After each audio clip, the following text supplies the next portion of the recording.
Oi, pessoal, bem-vindos ao nosso podcast, O Mundo Secreto das Plantas. No episódio de hoje, a gente vai falar sobre um grupinho de plantas bastante especial e popular. Eu tô falando delas mesmas, as plantas carnívoras.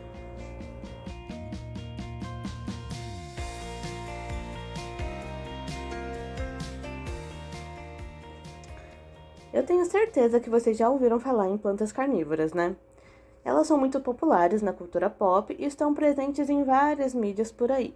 Desde jogos familiares como Mario e Plants vs Zombies, até animes como One Piece e até mesmo filmes de terror como A Pequena Loja dos Horrores. As plantas carnívoras estão no nosso imaginário popular como esses grandes monstros comedores de gente. E, apesar de essa ser uma visão equivocada delas, é um dos grandes fatores que contribuem para sua fama. Mas essa popularidade não é de hoje. Até mesmo Darwin admitiu seu interesse e admiração por esses vegetais e escreveu um livro sobre as plantas insetívoras que ele cultivava no seu jardim. E o motivo de tamanha admiração e popularidade é também a característica mais distintiva dessas plantas. As plantas carnívoras são vegetais que rompem os padrões que esperávamos do mundo natural. Ao invés de servirem de comida para os animais, são os animais que acabam se tornando suas presas. Tá, mas o que isso significa exatamente? Bom, assim como a maior parte dos vegetais, as plantas carnívoras ainda fazem fotossíntese e também dependem dos nutrientes que estão no solo para se desenvolver. Mas elas também desenvolveram outros meios mais inusitados de conseguir suprir suas necessidades nutricionais. Então, essas plantas acabaram desenvolvendo uma série de características que a gente chama de síndrome de carnivoria. Ou seja, elas desenvolveram mecanismos para atrair, capturar e digerir animais. A capacidade de atração de insetos e outros animais é algo que a grande maioria das plantas possui, especialmente quando a gente fala da atração de polinizadores e de dispersores. Então, da mesma forma, as plantas carnívoras têm algum tipo de recurso ou característica chamativa para suas presas. Essas estratégias podem envolver a apresentação de néctar, aromas, alimento, cores, etc. Dentre as plantas carnívoras, o néctar é a isca mais comum para atrair presas, porque, afinal, poucos insetos resistem a uma aguinha com açúcar. Mas também existem várias espécies que utilizam mais de um mecanismo de atração. Por exemplo, existem espécies do gênero Nepenthes que, além de secretar néctar, refletem a luz ultravioleta para chamar a atenção de insetos que conseguem enxergar esse comprimento de onda. Entre as adaptações mais extravagantes que essas plantas possuem estão as suas armadilhas, que são estruturas que são usadas para capturar, prender e eventualmente matar as presas. Existe uma grande variedade de formas de armadilha que surgiram ao longo da história das plantas carnívoras. Algumas delas são bastante conhecidas, como as armadilhas em forma de jaula, da Dioneia, ou as armadilhas em jarro, das Nepenthes. É importante notar que essas armadilhas são, na sua grande maioria, derivadas de modificações das folhas dessas plantas. Por exemplo, as armadilhas de Nepenthes e de Dioneia são modificações da ponta das folhas delas. Já outras espécies, como as do gênero Tricolaria e do gênero Sarracenia, possuem folhas inteiras modificadas em suas armadilhas. E ainda tem outras vezes que algumas outras estruturas das folhas são modificadas, como no caso do gênero Drosera, que possuem toda a superfície de sua folha revestida por pelinhos grudentos. Existem dróseras que ainda combinam diferentes métodos de captura. Algumas usam seus pelinhos grudentos junto com o enrolamento das suas folhas, o que faz com que os insetos, além de grudados, fiquem presos no meio da sua folhagem, impedindo que eles consigam sair.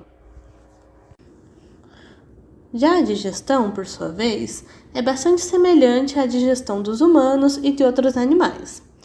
Essas plantas usam enzimas que dissolvem as suas presas, e o que possibilita que os nutrientes consigam ser assimilados por elas. Como vocês ouviram até agora, existe uma grande diversidade de plantas carnívoras por aí.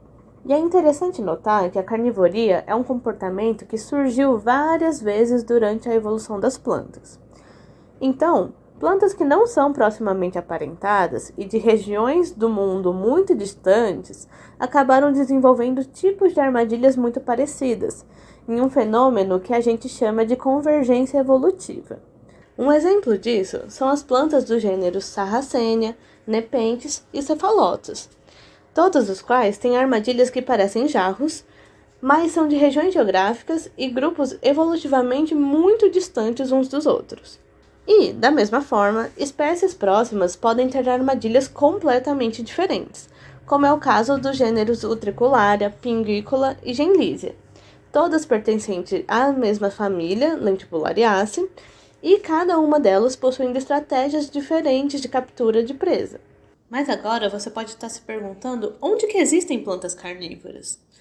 Bom, a grande maioria delas está concentrada na Austrália e na Ásia, em ambientes com solos pouco nutritivos, como pântanos e desertos. E vários cientistas concordam que é justamente esse tipo de ambiente que pode ter selecionado esses diferentes tipos de armadilha e a própria carnivoria, que seria uma adaptação dessas plantas para conseguirem seus nutrientes essenciais para além do solo.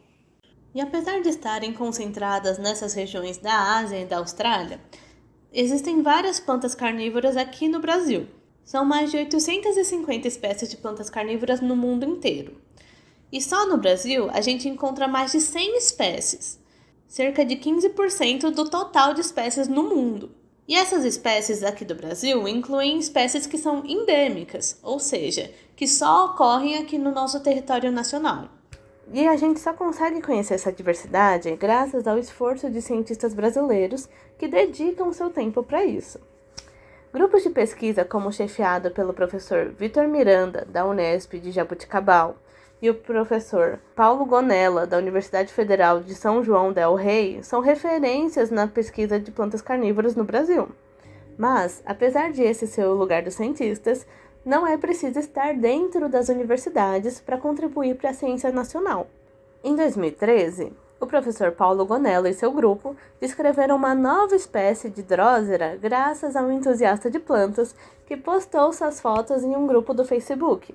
Quando o autor da fotografia questionou a identificação dessa planta, Gonella e seu grupo perceberam que essa espécie não era conhecida ainda pela ciência. Eles então registraram ela como Drosera magnifica, e essa é considerada uma das maiores dróseras do mundo, chegando a 1,50 m, e é endêmica do estado de Minas Gerais, aqui do Brasil.